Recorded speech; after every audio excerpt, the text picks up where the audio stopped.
This channel does not promote any violent, harmful, or illegal activities. All content provided by this channel is meant for an educational purpose only.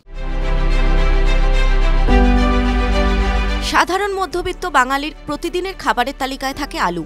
সেই আলুর দাম বেড়ে গেলে পকেটে টান পড়ে। তাই আলুর দাম কিভাবে নিয়ন্ত্রণ করা যায় তা নিয়ে আগেই পরামর্শ দিয়েছিলেন মুখ্যমন্ত্রী মমতা বন্দ্যোপাধ্যায়। ফের একবার তিনি জানিয়ে দিলেন, এখনই কোল্ড স্টোরেজ ফাঁকা করার প্রয়োজন নেই, নতুন আলু উঠতে এখনও অনেক দেরি। কয়েকদিন আগে ভিন রাজ্যে আলু রফতানিতে নিষেধাজ্ঞা জারি করে রাজ্য সরকার। সরকারি এই নিষেধাজ্ঞা নিয়ে দীর্ঘদিন ধরে রাজ্য সরকারের সঙ্গে জোর টানাপোড়েন চলে আলু ব্যবসায়ীদের। আলুর দরে হ্রাস টানতে নামানো হয় টাস্ক ফোর্স। তারপরেও একদিকে যেমন সরকারি সিদ্ধান্ত বদল হয়নি, তেমনি রাজ্যের বাজারগুলিতে কমেনি আলুর দর। এদিন বৈঠকে মমতা বন্দ্যোপাধ্যায় বলেন, সবাই বলছে কোল্ড স্টোরেজ খালি করে দিন, নতুন আলু উঠবে। নতুন আলু উঠতে উঠতে ফেব্রুয়ারি হয়ে যায়। বাংলার চাষ করা আলু আগে বিক্রি হবে, তারপর লাগলে পাঞ্জাবে আলু নেওয়া হবে।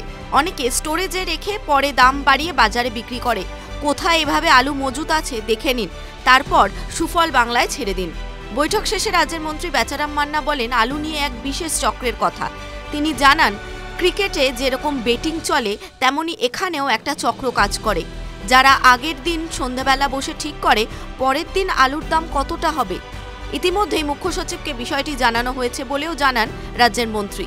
একথা শুনে মমতা বলেন, এই চক্র ভাঙতে হবে, কারা এটা করছে সেটা জানাও।